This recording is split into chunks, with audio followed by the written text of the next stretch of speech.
Matthew Stafford was once one of the most hyped up quarterback prospects, and while he showcased elite skill on the field, his career was doomed from the start in Detroit until now. The Rams have been on the cusp of a Super Bowl victory for a few years now, but they've always been one piece away: a quarterback. Alongside Sean McVay, Matthew Stafford is going to dominate with the Los Angeles Rams.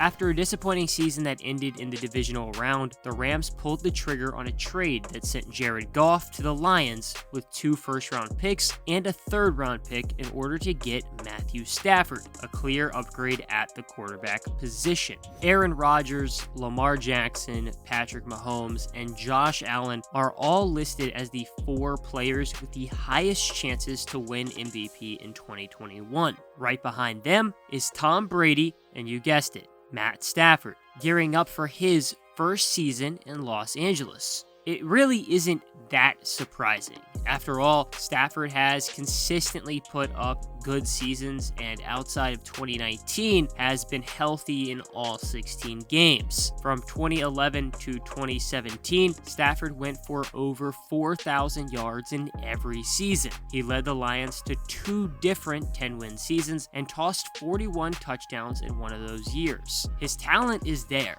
and it's been apparent since he came into the league after being touted as the number 1 pick in the NFL draft before he had ever even played a snap at Georgia. But the goal in the NFL is to win a Super Bowl, and Stafford hasn't even won a playoff game. He's 0-3 in his career, but the tide may change in 2021. Now he gets to join forces with an offense that could be top 5 in the league this year. Cooper Kupp and Robert Woods have already established themselves as reliable receiving weapons, both going for nearly 1,000 yards in 2020. The most important difference for Stafford will be the overall drops. Lions wide receivers dropped 6% of passes in 2020, while Rams receivers only dropped 3.8%. Plus, there's no telling of how much that drop percentage will go down with the improvement of Stafford over Jared Goff. That being said, if Stafford comes out and just dominates in 2021, the main reason won't be his supporting cast or some Detroit curse. It's going to come down to Sean McVay. McVay was touted as one of the brilliant football minds early in his tenure. Fast forward to 2021, and the Rams are trying to bounce back from back-to-back disappointing offensive seasons. But McVay is certainly hopeful for the future. He told Albert Breer that Stafford is even better than advertised. He touted about his ability to see the game, draw on his experiences, and how he's just such a great locker room guy. A lot of Rams players have already had a ton of praise for their new quarterback. Not very surprising considering Lions teammates were always so positive about Stafford. It says a lot about the Rams' faith in Jared Goff to trade him away for what is now the highest single-season dead cap in NFL history at $22.2 million, taking over the previous record of $21.8 million that Los Angeles had accrued because of Brandon Cooks last year. Not to mention that the Rams had to get rid of 2 first-round picks in the process. Jared Goff has been fine for the Los Angeles Rams, and not actually fine, more like when your girlfriend is mad at you and she says she's fine. Goff was really bad as a rookie, but once McVay came to the Rams in 2017, Goff looked like a different player. The following year, Los Angeles made it to the Super Bowl before falling to the Patriots. The Rams were so close to the promised land, but were just short, and they haven't quite been the same since. Now, personally, as a Washington fan, if a down year could be winning 9 or 10 games and still winning a playoff game, I'd be perfectly fine with that. But that wasn't enough for Sean McVay. As most people would agree, Jared Goff wasn't exactly an elite passer in Los Angeles, but even Sean McVay was able to make him look elite at times. Now imagine you pair McVay up with a player like Matthew Stafford. McVay has weapons on offense that he's going to be able to put to best use just outside of even Kupp and Woods. Tyler Higbee has emerged as a very good tight end option. More importantly, Cam Akers broke out late in 2020 and is surely going to be a lethal weapon out of the backfield for the Rams, not only on the ground, but in the passing game too. He, much like Stafford, are going to benefit a lot from that offensive line that is likely going to be somewhere around the top 10 in 2021. Andrew Whitworth is still a beast, even at 39 years old. On the other side, Rob Havenstein had a pretty good 2020 after falling flat in 2019.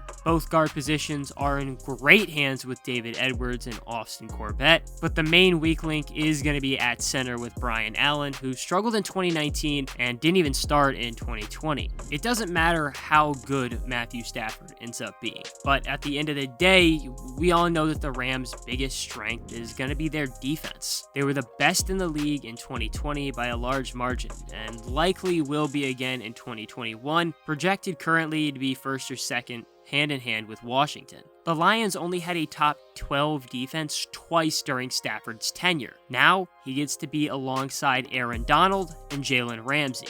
I think this is about as close to a win-win trade as you're going to get in the NFL. The Lions were absolutely headed in the wrong direction, and a rebuild was on the horizon. They wanted to at least get something for Stafford, who's aging and likely isn't going to be the same player by the time Detroit actually has a roster to contend. You use those 2 first-round picks from the Rams to help build the roster for the future. On the other hand, the Rams absolutely get what they wanted out of the trade. Sean McVay and the front office believe that they are on the cusp of a Super Bowl win. Quarterback is by far the most important position in football, and the Rams had to upgrade from Jared Goff. Matthew Stafford is that game-changing talent that can bring them over the hump.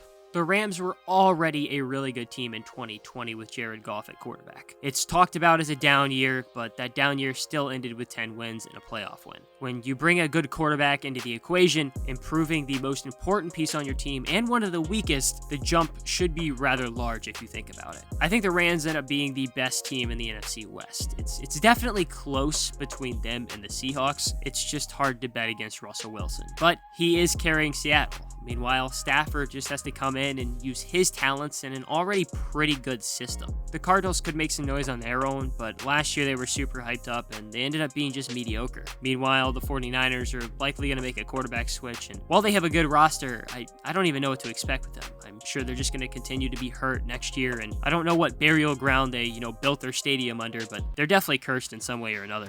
Matthew Stafford has a chance to rewrite his legacy in Los Angeles. Linked to the Lions and their lack of playoff success, now he finally has a chance to change everything with Sean McVay. The Rams are likely going to be one of the best teams in the regular season in 2021, but that doesn't matter if they can't win games in January. How do you think the Rams do this year, and how much does Stafford actually improve their team? Alright, listen up guys, we're trying to hit 100,000 subscribers before the preseason starts in early August. So go ahead and click right here, subscribe to the channel, and if you don't want to, or you already do because you're freaking awesome, go ahead and click here and watch another video. Peace.